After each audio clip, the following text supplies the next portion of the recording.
안녕하세요. 오늘 저희가 좀 깊이 들여다볼 자료들은요. 최근 수도권, 특히 서울 부동산 시장의 이 복잡한 상황을 여러 각도에서 보여주고 있습니다. 정부 발표 자료도 있고요. 최신 뉴스 기사들, 주간 통계 지표, 아파트 실제 거래된 사례들, 그리고 또 시장에 영향을 주는 정책이나 금융 리스크까지 정말 다양한 정보들이죠. 네, 정말 다각적인 접근이 필요한 시점인 것 같습니다. 맞습니다. 그래서 이번 분석의 목표는 이거예요. 최근 정부의 그 15시 부동산 대책 발표 이후에 시장이 어떻게 반응하고 있나? 특히 전반적인 매수 심리는 좀 위축되는 것 같은데 왜 어떤 곳에서는 여전히 신고가가 계속 나오는지 이른바 양극화 현상이죠. 그 실체를 좀 파악해 보고요. 네, 그 양극화요? 그리고 앞으로 시장을 움직일 핵심 변수들은 뭘지, 또 이런 흐름이 지금 듣고 계신 여러분께는 어떤 의미가 있을지 같이 한번 짚어보려고 합니다. 네, 주교라죠. 이게 참 흥미로운 지점이에요. 전체적으로는 좀 주춤하는 것 같은데, 특정 아파트는 역대 최고가를 찍었다. 이런 뉴스가 나오니까요. 그렇죠. 상반된 신호들이 막 섞여 있죠. 대체 이런 신호들을 어떻게 해석해야 할까요? 자, 지금부터 그 속을 한번 깊이 파고 들어가 보겠습니다. 네, 먼저 가장 최근 시장 분위기 지표부터 좀 보죠. 한국부동산원에서 나온 7월 넷째 주 27일 기준인데요. 주간 아파트 매매 수급 지수를 보니까 서울 지역 지수가 103.2예요. 전주보다 좀 떨어졌네요. 네, 전주가 105.4였는데 꽤 떨어졌죠? 이게 100보다 높으면 사려는 사람이 더 많다는 뜻인데 9주 만에 하락세로 돌아선 겁니다. 9주 만에요? 네. 경향신문 보도를 보면 같은 기간 서울 아파트 주간 매매 가격 상승률도 0.50%에서 0.23%로 거의 절반 이상 꺾였어요. 확 둔화됐네요. 그렇죠. 일단 15십 대책 이후에 시장 참여자들 이 매수 열기가 한풀 꺾이기 시작했다 이렇게 볼 수 있는 명확한 신호 같아요. 네, 맞습니다. 여기서 중요한 포인트는 이 지표 변화가 딱 정부의 규제 강화 발표 직후에 나타났다는 그 타이밍이에요. 특히 이제 대출 한도를 줄이는 조치, 그러니까 LTV 규제 강화 같은 거요. 집값 대비해서 불릴 수 있는 돈의 비율을 낮추는 거죠. 그렇죠. LTV. 네, 또 일부 지역은 토지거래 허가 구역으로 묶었잖아요. 이건 말 그대로 그 구역에서 땅이나 집 살 때 허가를 받아야 하는 상당히 강력한 규제거든요. 네, 까다롭죠. 네, 이런 조치들이 당장 집을 사려던 사람들 마음에 직접적인 영향을 주기 시작했다는 뜻입니다. 약간 규제의 약발이 먹히기 시작했다고 할까요? 아, 약발이 듣는다. 네, 물론 이게 뭐 일시적인 숨고르기일지 아니면 진짜 추세적인 하락의 시작일지는 이건 좀 더 지켜봐야 할 부분이죠. 그게 관건이겠네요. 그런데요, 이렇게 전체적인 분위기는 좀 가라앉는 것 같은데 이거랑은 완전히 다른 이야기가 또 동시에 나오고 있어요. 네, 바로 지역별 그리고 가격대별 양극화 현상인데요. 조선비즈 기사를 보니까 흥미로운 사례들이 많더라고요. 그 기사 저도 봤습니다. 예를 들면 강북 일부 지역은 확실히 좀 조정 분위기가 느껴지는데 강남권이나 아니면 특정 인기단지들 있잖아요. 특히 초소형인데 고급 주택 이런 데서는 여전히 신고가 거래가 막 나오고 있다는 거예요. 네, 그런 현상이 뚜렷하죠. 동 아파트요. 전용 59제곱미터면 예전 한 24평 정도 될까요? 네, 그 정도 크기죠. 이게 10월 중순에 11억 3천만 원에 거래됐는데 이게 역대 최고가랍니다. 와, 59제곱미터가요? 네, 불과 열흘 전에 찍었던 최고가 기록을 다시 갈아치운 거죠. 이야, 또 다른 예는 성동구 성수동 일가 트리마제. 여기는 초소형 전용 25제곱미터 매물이 10월 중순에 12억 원대에 실거래됐다는 보고도 있어요. 25제곱미터면 정말 작은 건데 12억이라니. 네, 거의 원룸 수준인데 12억. 와, 이게 정말 시장의 양극화를 딱 보여주는 사례 같아요. 이 현상 좀 더 설명해 주시죠. 맞습니다. 이 현상을 단순히 어디는 오르고 어디는 내린다 이 수준을 넘어서서요. 좀 더 큰 틀에서 보면 이게 시장의 구조적인 변화를 보여주는 굉장히 중요한 단서가 됩니다. 아까 보신 것처럼 평균적인 지표들은 분명히 대출 규제 같은 정부 정책 영향으로 둔화세를 보이고 있잖아요. 네, 그렇죠. 하지만 동시에 자금 조달 능력이 충분한 수요층은 이런 규제하고는 크게 상관없이 희소성이 있거나 입지가 정말 압도적으로 좋은 핵심 자산, 이런 데로 계속해서 자금을 집중시키고 있다는 증거예요. 아, 돈이 있는 사람들은 여전히 움직인다. 그렇죠. 결국은 이게 평균적인 시장하고 최상위 자산 그룹하고 가격 격차가 점점 더 벌어지는, 그러니까 분화, 디퍼런시에이션이 심화되고 있다는 걸 의미합니다. 분화요? 네. 따라서 지금 시장을 그냥 단순히 식고 있다 이렇게 표현하기보다는 계층별로, 자산별로 쪼개지고 있다 이렇게 보는 게 더 정확한 진단일 수 있어요. 자금 동원력에 따라서 시장 접근성의 차이가 그 어느 때보다 극명하게 드러나는 거죠. 뭐 같은 서울 하늘 아래 살아도 체감하는 시장 온도는 전혀 다른 겁니다. 듣고 보니까 정말 분화라는 표현이 딱 맞는 것 같습니다. 그럼 이런 복잡한 시장 움직임의 근본적인 동력, 원인은 뭘까요?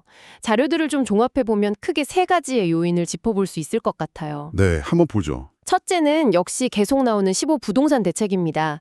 경향신문 분석처럼 대출 규제 강화는 실수요자든 투자자든 자금 조달의 문턱을 높여서 직접적으로 매수 심리를 위축시키고 있죠. 네, 그게 가장 직접적이죠. 특히 집 여러 채 가지려는 다주택자나 단기 차익 노리는 투자 수요에는 거의 직격탄이고요. 토지거래 허가구역 지정도 그 지역 거래 자체를 확 위축시키는 효과가 있고요. 그렇죠. 묶어버리는 거니까요. 둘째 요인은 한국은행의 입장과 금리 리스크입니다. 로이터 통신 보도를 보면 한국은행 총재나 다른 금융당국자들이 지금처럼 낮은 금리가 계속되면 부동산 시장이 다시 과열될 수 있다. 이 점을 계속 경고하고 있어요. 맞아요. 섣불리 금리 내리기 어렵다는 시그널이죠. 네, 섣불리 내리기 어렵다. 현재 기준금리가 낮은 수준이긴 하지만 앞으로 언제 또 어떤 폭으로 금리가 변동될지 모른다는 이 불확실성 자체가 시장 참여자들에게는 큰 부담 요인이 되는 거죠. 그렇죠. 예측이 어려우니까요. 세 번째는 이건 좀 민감할 수도 있는 부분인데 정부 정책의 신뢰도 문제입니다.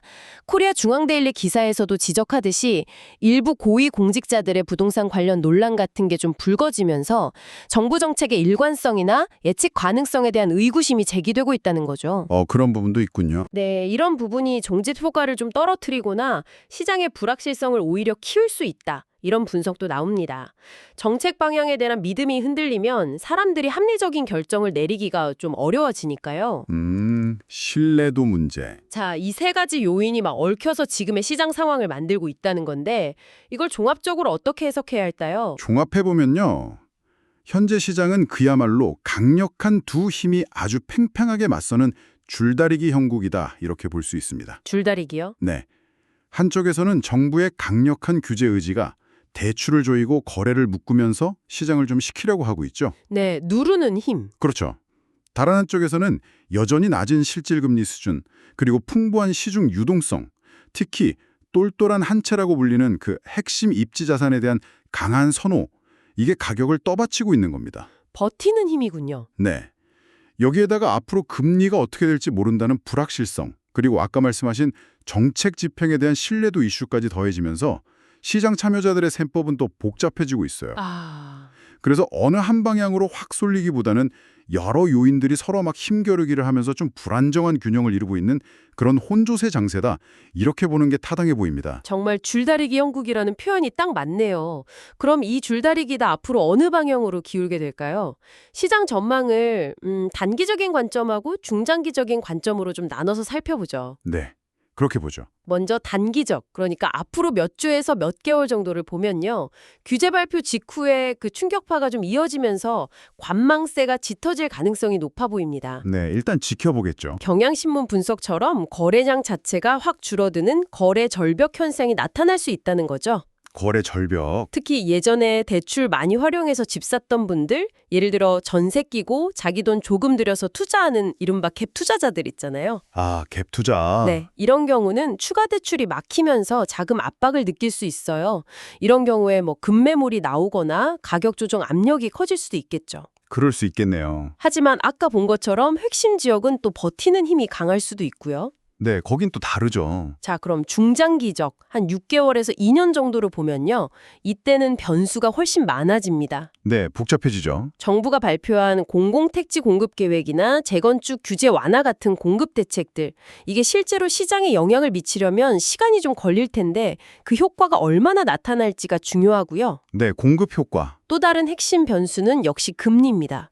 로이터 통신에서도 지적하듯이 만약에 경기 상황 변화 같은 이유로 한국은행이 기준금리 인하 쪽으로 방향을 튼다면 잠재해 있던 투자 수요가 다시 확 살아나면서 시장 분위기가 또 한번 바뀔 수도 있어요. 그렇죠. 금리가 내려가면 또 달라지죠. 네, 한국은행이 금리 인하에 극도로 신중한 이유도 바로 여기에 있는 거고요.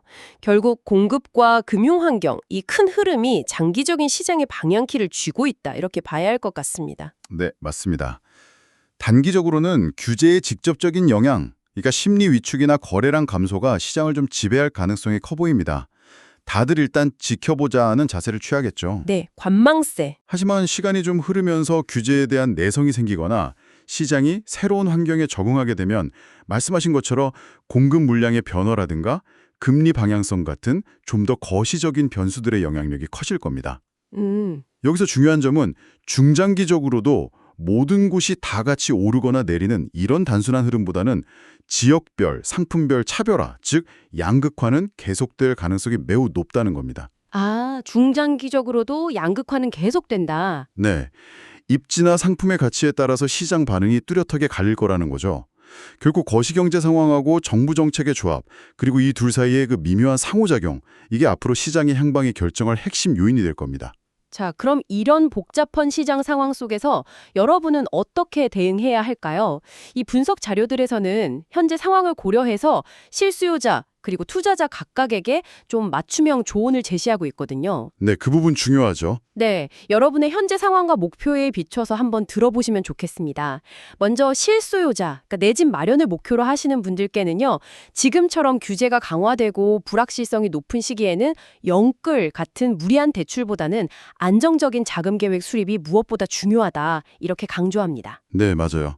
자금 계획. 예상치 못한 지출에 대비해서 충분한 예비 자금을 확보하고 또 앞으로 금리가 오르더라도 감당할 수 있는 수준의 이자 비용인지 냉정하게 따져봐야 합니다. 그렇죠. 금리 인상 가능성. 또 관심 있는 지역이나 아파트 단지에 실제 거래가 어떻게 되고 있는지, 가격은 적정한지 꼼꼼히 확인하는 건 기본이고요.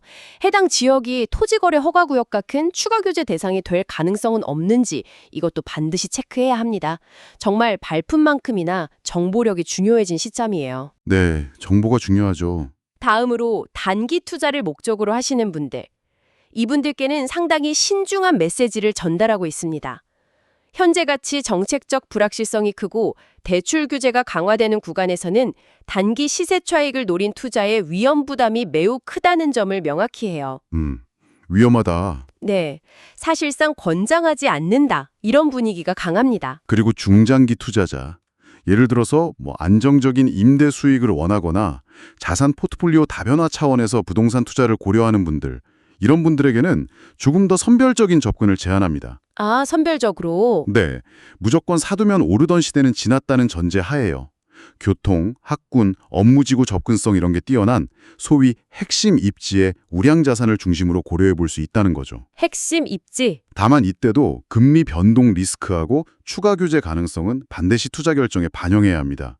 예를 들어서 금리가 1%포인트 올랐을 때랑 내렸을 때 각각의 시나리오별로 예상 수익률하고 손익분기점을 미리 계산해보고 이게 감당 가능한 수준인지 판단하는 것. 이게 필수적이라는 조언입니다. 아, 계산이 중요하군요. 네, 막연한 기대감보다는 철저한 계산이 필요하다는 거죠. 네, 결국 모든 조언의 핵심은 묻지마 투자나 패닉 바잉 이런 걸 경계하고 각자의 재정 상황과 투자 목표, 그리고 위험 감수 능력에 맞는 신중한 전략을 세우라는 겁니다. 그렇죠. 자기 상황에 맞게. 네, 여기서 스스로에게 던져봐야 할 가장 중요한 질문은 시장이 앞으로 오를까 내릴까 이게 아니에요. 아, 그게 아니고요. 네, 그보다는 현재 시장 상황과 앞으로 발생 가능한 여러 위험 요인들이 나의 재정 계획과 삶에 어떤 영향을 미칠 수 있는가 이거죠. 나에게 미치는 영향. 그렇죠. 예를 들어 금리가 오른다는 똑같은 사건도 대출이 거의 없는 사람하고 LTV 한도까지 꽉 채워서 대출받은 사람에게는 전혀 다른 의미를 갖잖아요. 아, 그렇죠. 체감이 다르죠. 네. 따라서 남들 이야기에 막 휩쓸리기보다는 저희가 오늘 살펴본 이런 정보들을 바탕으로 철저히 조사하고 분석해서 자신만의 판단 기준을 세우는 것. 이게 그 어느 때보다 중요한 시점이라고 할 수 있습니다. 마지막으로요. 앞으로 시장을 주시하면서 특히 주의 깊게 살펴봐야 할 불확실성 요인들을 다시 한번 정리해 보겠습니다.